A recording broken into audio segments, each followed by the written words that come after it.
వీక్షకులందరికీ నమస్కారం. 2024వ సంవత్సరంలో 12వ మాసమందు అంటే డిసెంబర్ నెలలో ద్వాదశ రాశుల వారికి ఏ విధమైనటువంటి ఫలితాలు కలగబోతున్నాయో మనం ఈ వీడియో ద్వారా తెలుసుకుందాం. ముఖ్యంగా ఈ నెల చాలా కీలకమైనటువంటి నెల.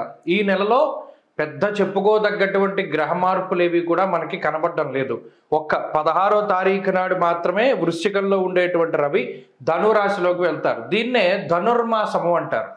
అంటే తులా సంక్రమణం చేసేటప్పుడు ఏ విధంగా అయితే మనం గంగా స్నానాదులు లేదా ప్రయాగలో స్నానం ఇవన్నీ కూడా విశేషంగా చెప్పబడ్డాయో, రవి ధనురాశిలోకి సంక్రమణం చేసినటువంటి కాలాన్ని ధనుర్మాసంగా చెప్పారు. ఈ ధనుర్మాసంలో తిరుప్పావై చదువుతారు. విష్ణువుకి అతి ప్రీతికరమైనటువంటి మాసము మార్గశిర మాసము అంటారు. మాసేవ మార్గశీర్షోహం అంటూ ఉన్నది భగవద్గీత. భగవంతుడికి అత్యంత ఇష్టమైనటువంటిది. అలాగే ఈ ధనుర్మాసంలోనే మార్గశిర మాసంలోనే గీతా జయంతి వస్తుంది. ఏకాదశికి పౌర్ణానికి ఏమో దత్త జయంతి వస్తుంది. ఇలా విష్ణుమూర్తికి సంబంధించినటువంటి అవతారాలలో చాలా ముఖ్యమైనటువంటి అవతారాలకి సంబంధించినటువంటి విషయాలతోటి ఈ ధనుర్మాసము లేదా మన డిసెంబర్ నెల అనేటువంటిది ప్రాశస్త్యాన్ని సంపాదించుకున్నది. ఇంకొక ముఖ్యమైన విషయం ఏంటి అంటే, మార్గశిర మాసంలో అనగా ఈ డిసెంబర్ నెల 2వ తారీఖు దగ్గర నుండి ప్రారంభమయ్యేటువంటి మాసంలో మార్గశీర్షే మహద్భయం, ఎటువంటి గృహారంభాలు చేయకూడదు, అంటే శంకుస్థాపనలు చేయకూడదు. గృహ ప్రవేశాలు చేయడానికి కూడా 16వ తారీఖు లోపు మాత్రమే ప్రశస్తమైనటువంటి కాలము. ఎందుకంటే అధమ పక్షంలో, అది కూడా మార్గశిర మాసంలో గృహప్రవేశం అనేటువంటిది కొన్ని గ్రంథాల్లో అధమ పక్షంలో చేయమన్నాడు. అంటే ఇక కాంటబట్టు మనకు అవకాశం లేదు అనుకునేటప్పుడు చేయమన్నాడు. కాబట్టి 16 లోపే గృహప్రవేశాదులు చేయాలి. గృహారంభం అంటే శంకుస్థాపనలు చేయడానికి ఈ మాసం ఎంత మాత్రము కూడా పనికిరాదు. ఉన్న ముహూర్తాలు కూడా అంత గొప్పగా లేవు. కాబట్టి ఆ విషయం ఒకటి దృష్టిలో పెట్టుకోవాలి. ఇంకొక ముఖ్యమైన విషయం ఏంటి అంటే, ఈ మాసంలో 16వ తారీఖు దగ్గర నుండి సంక్రాంతి నెలపడతారు. అంటే ఏ విధమైనటువంటి శుభ కార్యక్రమాలు ఆచరించడానికి కానీ అది యోగ్యమైనటువంటి కాలము కాదు. కాబట్టి అటు ఆ సంక్రాంతి నెలపట్టేది చూసుకున్నా లేదా ధనుర్మాసం లెక్కలో చూసుకున్నా, ద్విస్వభావేతు నిందితం రవి ద్విస్వభావంలోకి వెళుతున్నప్పుడు ఆ రకంగా చూసుకున్నా 16వ తారీఖు దాటిన తర్వాత శుభ కార్యక్రమాలు చేసుకోవడానికి అంత యోగ్యమైనటువంటి మాసము కాదు. ఈ విషయాలన్నిటినీ కూడా, అంటే ఒక నెల ప్రారంభమయ్యేటప్పుడు ఈ విషయాలన్నీ మనం దృష్టిలో పెట్టుకోవాలి. అలాగే ఈ మాసంలో ఇందాక మనం చెప్పుకున్నట్టు 16వ తారీఖు వరకు రవి వృశ్చిక రాశిలో సంచారం చేస్తారు. 16వ తారీఖు దాటిన తర్వాత ధనుర్రాశిలోకి ఆయన సంచారం చేస్తారు. ఇది ఒకటే మేజర్ ట్రాన్సిట్. మిగతా గ్రహాలన్నీ గత మాసంలో మాదిరిగానే ఉన్నాయి. గురుడు వక్రించి వృషభమందు, అయితే ఈ మాసంలో కుజుడు వక్రించబోతున్నారు. మనం చెప్పుకున్నాం కుజస్తంభన గురించి. ఈ మాసంలోనే డిసెంబర్ నెలలోనే కుజుడు మరలా వక్రించి వెనక్కి వెళుతూ ఉంటారు. కానీ ఈ నెలలో అయితే కుజుని యొక్క మార్పు లేదు. మరలా మిథునంలోకి వచ్చే నెలలో వెళ్తారు.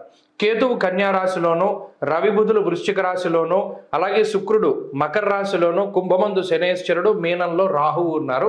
ఇది అపసవ్య చక్రము అంటారు. ఈ అపసవ్య చక్రం ప్రకారం ఈ విధంగా చూసుకోవాలి. మరి ఇలా ఉన్నప్పుడు గ్రహస్థితి మేషాది ద్వాదశ రాశుల వారికి ఈ మాసం ఏ విధమైనటువంటి ఫలితాలు కలగబోతున్నాయో మనం ఇప్పుడు తెలుసుకుందాం. మేషరాశి వారికి ఈ డిసెంబర్ మాసం ఏ విధమైన ఫలితాన్ని ఇస్తోంది, ఎన్ని గ్రహాలు అనుకూలిస్తున్నాయి, ఎన్ని ప్రతికూలంగా ఉన్నాయి అనేటువంటి విషయాన్ని పరిశీలన చేద్దాం. వక్రించినటువంటి గురుడు ఈయన మిశ్రమమైనటువంటి ఫలదాత. అర్ధాష్టమ కుజుడు ప్రతికూలంగా ఉన్న గ్రహం. కేతువు షష్ఠ స్థానమందు సాధారణ ఫలదాత. అష్టమ బుధుడు కానీ అష్టమ రవి కానీ కొంత ప్రతికూలమైనటువంటి గ్రహాలు. పోనీ డిసెంబర్ 16వ దాటిన తర్వాత గురుడు రవి యొక్క భాగ్యస్థాన స్థితి అది కూడా అంత మంచిది కాదు. ఎందుకు? విచారే నవమే రవౌ అన్నారు. అలాగే దశమంలో శుక్రుడు మిశ్రమ ఫలదాత. 12వ ఇంట్లో రాహువు వ్యతిరేకమైనటువంటి ఫలితాలను ఇస్తారు. ఇక ఈ లాభస్థానంలో ఉండేటువంటి శనేశ్వరుడు మాత్రమే, అంటే ఈ డిసెంబర్ నెలంతా కూడా శని యొక్క బలం మీద మాత్రమే ఆధారపడి ముందుకు వెళ్ళాలి. అడపాదడప మధ్యలో మారేటువంటి చంద్రుని యొక్క బలం ఒక్కటి ఈ రాశి వారికి ఉంటుంది.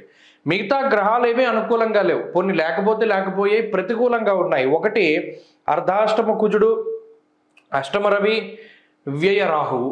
ఈ 3 గ్రహాల వల్ల వచ్చేటువంటి చెడు ఫలితాల నుండి చాలా జాగ్రత్తగా ఉండాలి.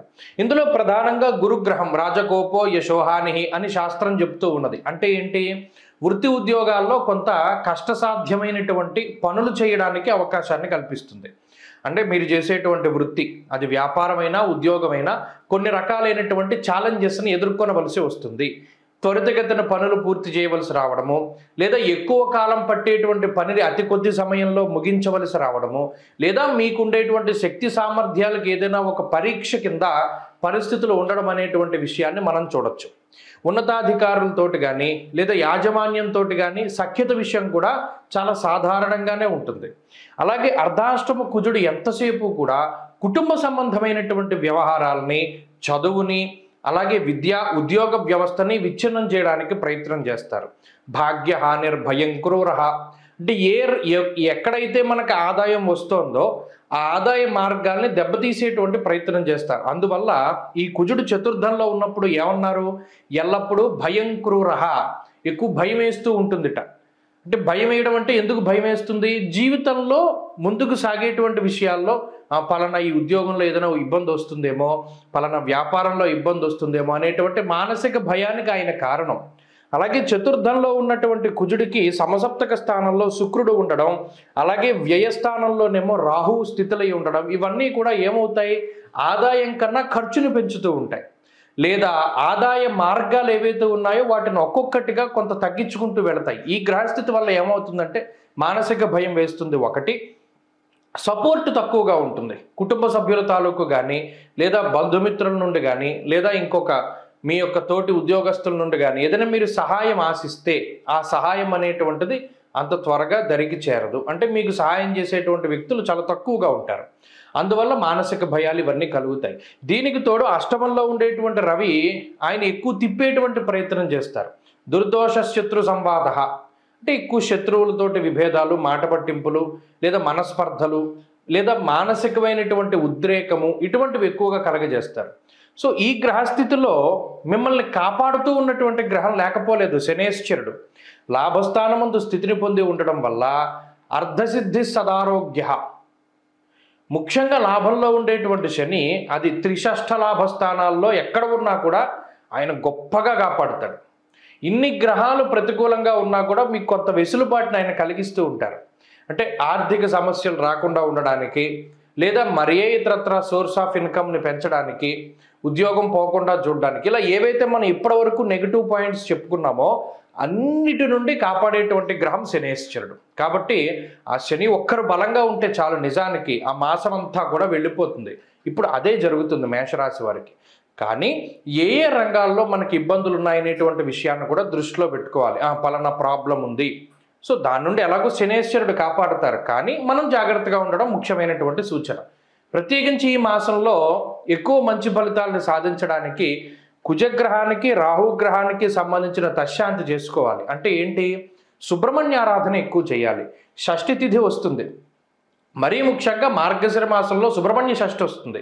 షష్ఠికి చక్కగా స్వామివారికి సర్పసూక్తంతో అభిషేకం చేసుకోవడం, స్వామివారి కళ్యాణం చూడడం, లేదా కందిపప్పు కానీ మినపప్పు కానీ దానం చేయడం, ఎవరికైనా భోజనాదులు పెట్టేటప్పుడు ఈ రెండు పదార్థాలు అందులో ఉండేలా చేసుకోవడం, ఇటువంటివి చేస్తూ ఉండడం.